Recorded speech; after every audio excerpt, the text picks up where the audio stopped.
மாந்திரீகம் அறிந்தவனாக இருந்தாலும் சரி, ஆவியிடம் பேசுகிறேன் பாவியிடம் பேசுகிறேன் என்று சொன்னாலும் சரி, அவனுக்கு வாழ்க்கையில் நிம்மதி என்பதும் கிடையாது. அவன் வாழ்க்கையில் எந்த நிலைக்கு சென்றாலும் அவன் சமுதாயத்திலே ஒரு துச்சமாக மதிக்கப்படுகின்ற ஒரு மிருகமாகத்தான் மதிக்கப்படுவான் என்னை பொறுத்தளவில்லை. எனவே அன்னையும் பிதாவும் முன்னறி தெய்வம், ஆலயம் தொழுவது சாலவும் நன்று. அடுத்து இங்கு ஒன்றை சொல்லலாம். தொட்டனை தூறும் மணற்கேணி மாந்தற்கு கற்றனை தூறும் அறிவு. இந்த உலகத்திலே கல்வி மாத்திரமே ஒரு மனிதனை கடைக்கோடியில் இருக்கின்ற குப்பனையும் சுப்பனையும் கூட ஒரு உயர்ந்த நிலைக்கு கொண்டு செல்லக்கூடிய ஆற்றல் கல்விக்கு இருக்கிறது. அந்த கல்வியை கற்றுக் கொடுக்கின்ற முதல் ஆசிரியர் தாய். புரிந்து கொள்ள வேண்டும். அன்னை, தந்தை, ஆசிரியர். ஆசிரியருக்கு மூன்றாவது இடம்தான். அந்த அழகிலே தாய் முதலிடத்தை பிடிக்கின்றார். ஏனென்றால் தாய்க்கு முதலில் சொல்லிக் கொடுப்பவர் தாய், இரண்டாவது சொல்லிக் கொடுக்கின்றவர் தந்தை.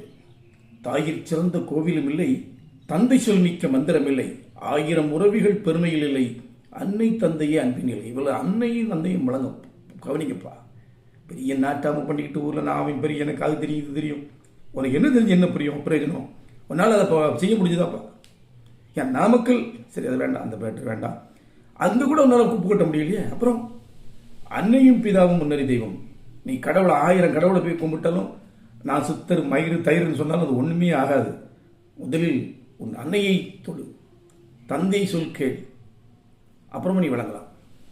ஆக இந்த ஆசிரியர்கள் எப்படி இருக்க வேண்டும் என்பதற்கு ஒரு சிறிய கதை சொல்கின்றேன். நானும் ஒரு ஆசிரியர் என்று சொல்லிக் கொள்வதில் பெருமை அடைகின்றேன். நான் தட்டச்சிலை ஆசிரியர் பயிற்சி படித்து ஆசிரியர் பணியை நான் எதிர்பார்த்து கொண்டிருக்கின்ற சூழலிலே கணிப்பொறி வருகிறது. கணிப்பொறி வந்தவுடனே இந்த ஆசிரியர் தட்டச்சு ஆசிரியர்கள் அந்த பணியை நிரப்பப்படவில்லை. நிரப்பியிருந்தால் நானும் இன்று ஒரு ஆசிரியராக இருந்திருப்பேன். அந்த வாய்ப்பு எனக்கு கிட்டவில்லை. இருப்பினும் கூட எனது மனைவி ஒரு ஆசிரியர், என் தந்தையும் ஒரு ஆசிரியர். அவர் ஒரு தையல் ஆசிரியர். ஆசிரியர் என்றால் பாடம் சொல்லிக் கொடுத்த மட்டும் ஆசிரியர் நினைக்கூடாது. எந்த தொழிலை எவர் கற்றுத் தருகிறாரோ, ஒரு மண்பானை செய்ய ஒரு கற்றுக் கொடுத்தால் அவர் ஒரு ஆசிரியர், ஒரு தையல் கலை சொல்லிக் கொடுத்தால் அவர் ஒரு ஆசிரியர், ஒரு பயிற்சி பட்டறைகளை சொல்லிக் கொடுத்தால் அவர் ஒரு ஆசிரியர். ஆக ஆசிரியர் என்பவர் தவறாக நினைத்துக் கொள்ள வேண்டாம். ஆசிரியர்களை பாடம் சொல்லிக் கொடுத்தா மட்டும் ஆசிரியர் கிடையாது, எதை சொல்லிக் கொடுத்தாலும் அவர் ஒரு ஆசிரியர். ஆக மாதா பிதா குரு தெய்வம். தாய் முதல் ஆசிரியர், தந்தை இரண்டாவது ஆசிரியர், ஆசிரியர் மூன்றாவது ஆசிரியர்.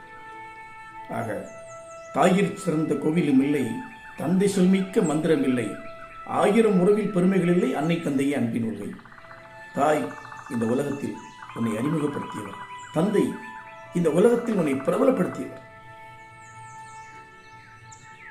தந்தை சொல்மிக்க மந்திரம் இல்லைன்னு யார் சொல்றாங்கன்னா, எந்த தகப்பன் தன்னுடைய பிள்ளைகள் நல்லா இருக்கணும் கேட்குற 1000 ஆலோசனைகள் சொல்லுவாங்க.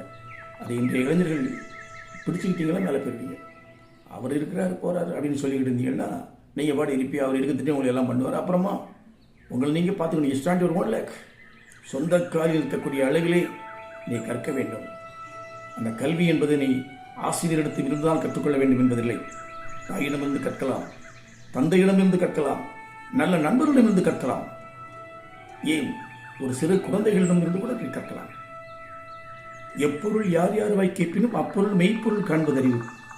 ஒரு சின்ன குழந்தை சொல்றாங்க வேண்டிய அதை கேட்கக்கூடாது நினைக்கலாம். அதுலேயும் அர்த்தங்கள் இருக்கும். ஆசிரியர்கள் எப்படி இருக்கணும்னு சொன்னால், நாளை மைண்டை அப்டேட் பண்ணிகிட்டே இருக்கணும். என்னுடைய நண்பர் ஒரு மாவட்ட ஆட்சியராக இருக்கார், சுப்பிரமணியன், இள சுப்பிரமணியன்.